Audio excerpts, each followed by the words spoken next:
Olá pessoal, tudo bem? Eu sou a doutora Priscila Dutra e esse canal é exclusivo de assuntos sobre emagrecimento, saúde, longevidade e qualidade de vida.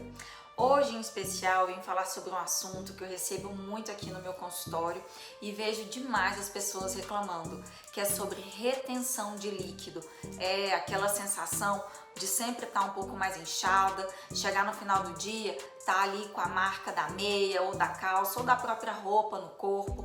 Isso incomoda muito, principalmente as mulheres. Então, se você quer saber um pouco mais sobre esse assunto, por que ele acontece e como evitá-lo, fique comigo até o final que eu vou te contar tudo direitinho. Os sintomas pertinentes da retenção de líquido, do edema, eles são muito desconfortáveis.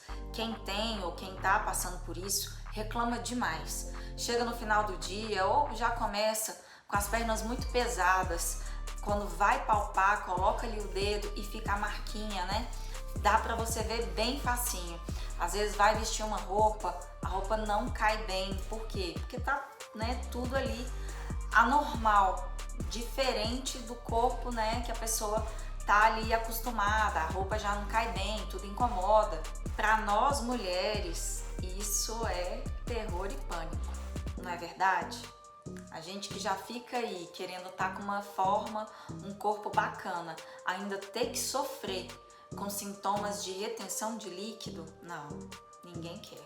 Então, vamos entender de onde isso surge e como, porque existem vários fatores que podem levar a esse tipo de problema, desde patologias mais graves, desde hábitos alimentares, né, de sedentarismo.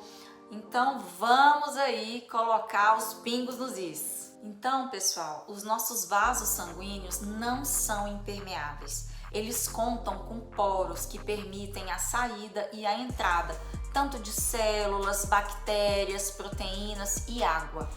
Essa retenção ou edema, né, que a gente fala na linguagem médica, é o extravasamento de líquidos que eles vão sair ali dos vasos sanguíneos e vão para os tecidos subcutâneos, tá? Então, por isso que a gente sente isso com muita facilidade. Então, é um acúmulo de líquido entre as células, tá? O nosso corpo, ele é preparado para que haja uma manutenção desses líquidos nos vasos sanguíneos. E por motivos diversos, há uma mudança nesse processo. E isso é o que causa o edema. Todo esse processo se torna perceptível através dos inchaços, principalmente, né, em membros inferiores, nas nossas pernas, que são preferencialmente notados no final do dia. Esse acúmulo de líquido, ele acontece da seguinte maneira: ao ficarmos em pé ou sentado, devido à força da gravidade, pode ocorrer um certo extravasamento dessa água de dentro dos vasos sanguíneos para os tecidos, né? Tanto da perna quanto demais. Essa perda de líquido dos vasos transmite um sinal aos nossos rins, que no intuito de repor o líquido perdido, passa a reter sódio e água, aumentando a quantidade de água corporal. Por isso que em dias muito quentes, quando a dilatação dos vasos sanguíneos favorece a saída de muitos líquidos, a gente tem essa sensação de estar ainda mais inchado, tá? Outra condição pode ser um quadro inflamatório. A inflamação faz com que haja um aumento dessa permeabilidade dos vasos sanguíneos, perdendo assim mais líquido para o tecido subcutâneo. Certos medicamentos, reações alérgicas, sedentarismo, obesidade, dietas muito ricas em sal, carboidrato, gordura, né, as frituras, tudo isso favorece demais a esse edema, a essa retenção. Agora, é muito importante a gente saber que algumas doenças também cursam com esse aumento de líquido. Por isso, todo e qualquer edema, inchaço, merece uma avaliação e uma conduta, né, médica aí para a gente ter certeza se não é uma insuficiência cardíaca, um problema renal, como uma síndrome nefrótica, ou um hipotiroidismo, uma cirrose, né, algum problema hepático. Então, assim, tem muitas outras causas por trás desse inchaço, dessa retenção. Os exames a serem feitos vão depender não só do quadro do edema, mas também de todo o conjunto de sintomas que vai aparecer junto com esse inchaço. Então, por aí que a gente vai avaliar e conseguir fazer uma hipótese diagnóstica. Então, a gente geralmente pede exames como de urina, hemograma, um ecocardiograma, um ultrassom de abdômen total, vários outros para a gente conseguir descartar e fechar o diagnóstico, tá? Então, dependendo de alguns casos, a gente tem que fazer um tratamento específico para a gente amenizar ali aquela doença de base. Então, quando a pessoa, né, tem uma cardiopatia, uma insuficiência cardíaca, a gente não vai tratar o edema, a gente vai tratar essa insuficiência que está causando esse edema para a pessoa ter ali um restabelecimento. Da mesma forma, o hipotireoidismo, que é algo hoje em dia extremamente comum, a gente vai tratar a tireoide, regulando esse órgão, regulando essa função, a gente vai ter um alívio grande desses sintomas aí de retenção de líquido. Hipertensão arterial, a mesma coisa. Então, em alguns casos, o que a gente tem que fazer, em primeiro lugar, é tratar a doença de base, porque esse edema, essa retenção de líquido, está sendo um sintoma, uma consequência desse quadro, dessa patologia. Então, o tratamento, ele varia conforme cada caso. Mas, no geral, quando é um caso onde não tem uma doença séria por trás, as recomendações são reduzir o consumo de sal, a ingestão de diuréticos, né? Em alguns casos a gente prescreve para ajudar, principalmente se tiver uma relação alimentar e também de postura, de sedentarismo, tá? Se o motivo for de origem medicamentosa, que pode acontecer, a gente vai ter que trocar ou suspender essa medicação. Outra coisa que a gente não pode deixar de esquecer são as alterações hormonais, menopausa, tá? É um dos motivos que também pode levar ao edema. Então, tudo isso vai variar de caso para caso. Dependendo da quantidade de líquido que fica retida no tecido subcutâneo ou no local onde você está vendo, percebendo mais esse sintoma, isso pode até se tornar um quadro generalizado. Então, existe sim alguns casos que o edema começa a ficar tão grande que atinge órgãos nobres, como os rins, coração, pulmão, né? E quando essa retenção não é decorrente de alguma doença, ela não vai oferecer risco nenhum à saúde. Agora, quando é uma retenção onde a gente tem uma patologia, algo sério, aí a história muda completamente. Então, nós mulheres, nós temos um aumento dessa capilaridade e isso facilita esse processo de extravasamento de líquido. Ainda para colaborar, temos as nossas alterações hormonais e uma delas que a gente passa e sempre sofre e reclama é as alterações referentes ao ciclo menstrual, né?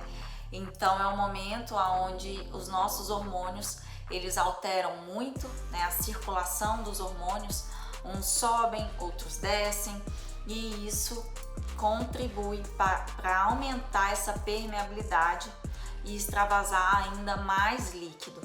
Por isso que a gente reclama tanto durante a TPM. Pois é. Então, esses dias que antecedem aí a menstruação, a gente costuma reclamar demais dessa sensação de inchaço e de edema. E o útero, né, quando a gente tá ali para ficar menstruada, ele por si só acumula líquido pra caramba. Aquele órgão ele é cheio de vasos, tem uma circulação imensa, então vocês imaginam.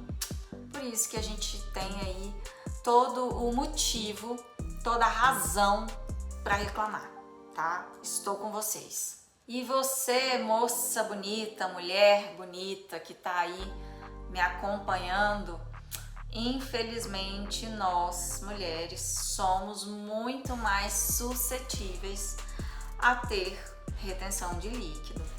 Pois é, somos privilegiadas, né? Como em tudo. Mas por que isso acontece? Tem uma explicação. As mulheres, elas possuem vasos sanguíneos muito mais permeáveis. E se vocês acham que é só no período aí menstrual, não é.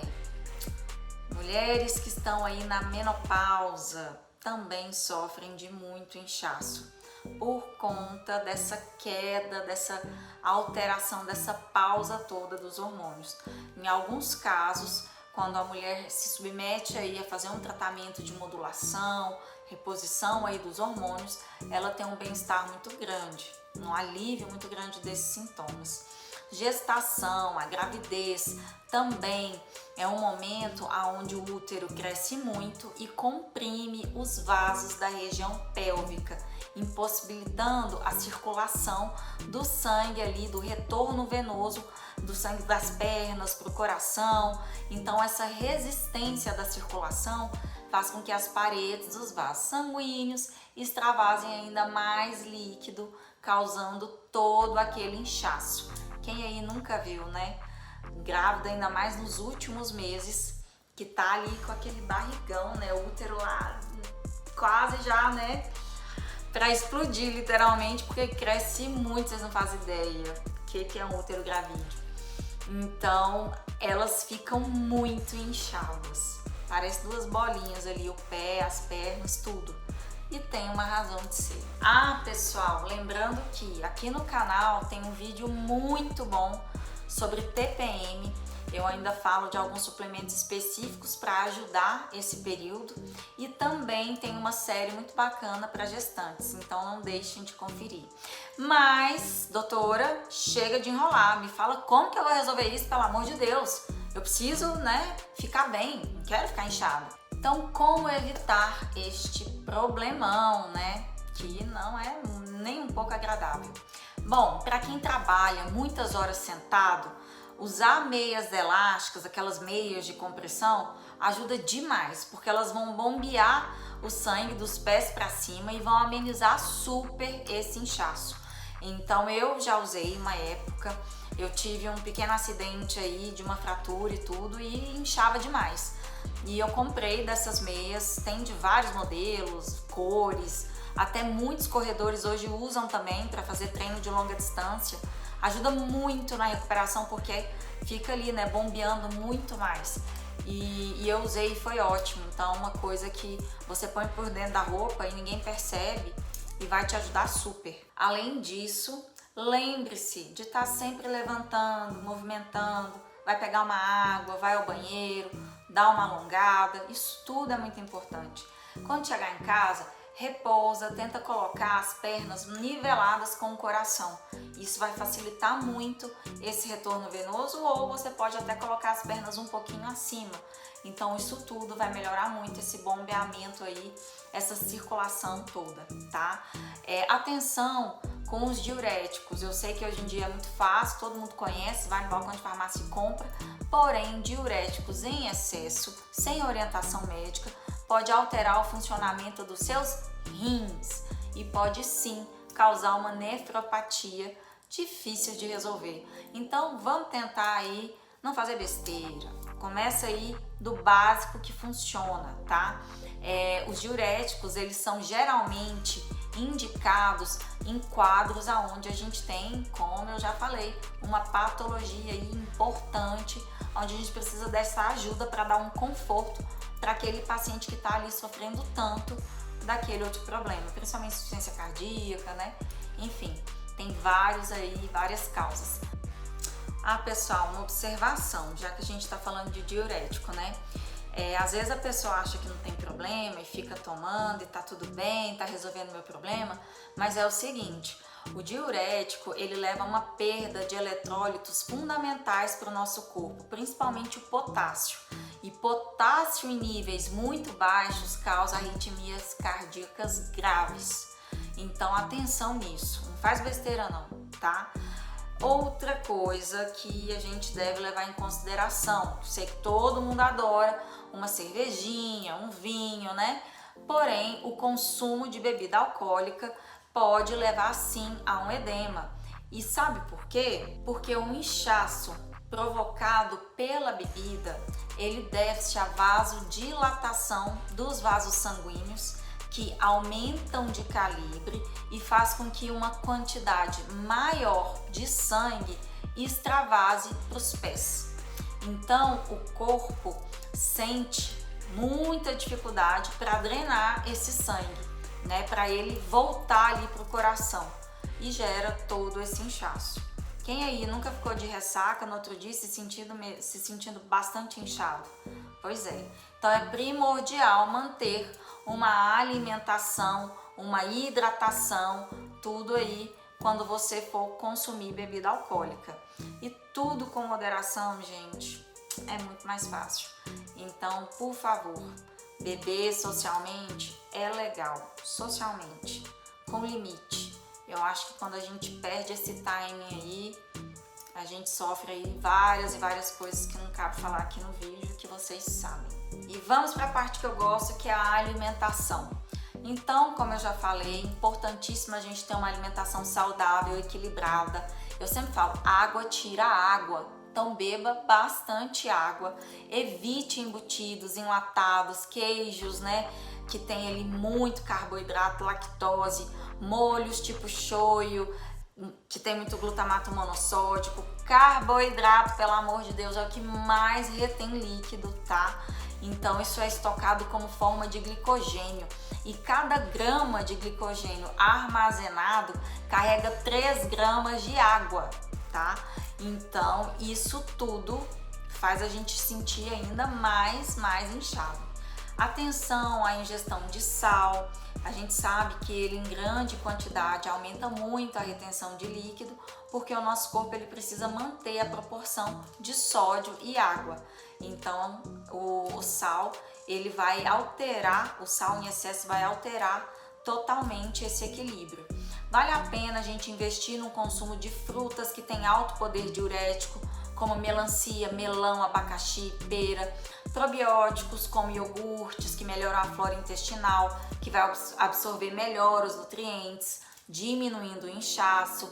Para quem é obeso, eliminar esse excesso de peso faz com que o sistema venoso seja menos exigido, então você vai consequentemente aí não sofrer consequências de inchaço, de retenção de líquido. Gente, e por fim, mexa-se, corpo em movimento. Nada melhor que o exercício para promover a perda de líquido por meio aí da nossa sudorese, estimular a circulação sanguínea, vai diminuir, né? Com esse estímulo vai diminuir o represamento desse líquido, principalmente nas pernas. Então a atividade física tem um poder, um papel primordial nisso. Eu falo com certa propriedade, quem me segue aqui sabe que além de ser médica, eu sou triatleta há mais de 15 anos e eu sinto muito essa diferença, muito mesmo. Eu tenho hipotiroidismo, então vez ou outra, às vezes eu acordo um pouco mais inchada, sinto isso nas minhas mãos, olha que interessante. E a primeira coisa que eu gosto, né, de fazer meu dia, eu sempre começo com uma atividade, e é batata. Terminou a atividade, pronto, eu vejo pelos meus anéis, tá? Então quando eu acordo é a prova, coloquei, não entra ou fica muito apertado, enfim. Terminei de treinar, tomei um banho, vou lá, me arrumo para vir para a clínica, quando coloco já tá tudo bonitinho. Então nada melhor do que a atividade para te dar aquela drenada, né? Então se você associa atividade com uma alimentação equilibrada, né, bons hábitos de vida, tá com um check-up em dia, tudo regulado, parte hormonal, principalmente as mulheres, não tem, né, pra que aí sofrer de algo que é tão fácil da gente estar controlando e conseguindo aí ter uma boa qualidade de vida sem sofrer com essas consequências. Bem, pessoal, então é isso, vou ficando por aqui. Eu espero que esse vídeo tenha sido muito útil para você. Se não foi para você, vai ser para um amigo seu, um conhecido, um colega de trabalho, familiar, enfim. Então curta, comente, compartilhe, se inscreva no canal. Se você tiver uma dúvida, algo em particular, alguma coisa que eu não comentei aqui, perde tempo não, gente. coloca aqui sua pergunta, eu e a minha equipe, a gente vai estar de prontidão aí olhando, tentando aí te ajudar. As pessoas conseguem ter um acesso muito fácil comigo por meio do Instagram. Lá eu sempre estou fazendo essas enquetes, colocando caixinha de pergunta, então é mais uma outra via aí de comunicação que a gente pode ter. E é isso, continuem aqui, se inscrevam, não deixe de prestigiar esse canal que é feito com muito amor e carinho pra vocês, tá? E a gente quer aí levar conhecimento, coisa boa para outras pessoas, então vamos aí todo mundo ajudar o nosso canal a crescer. Muito obrigado pela sua audiência, por ficar comigo até o fim, e quem se inscrever vai receber aí as próximas novidades. Beijos e até!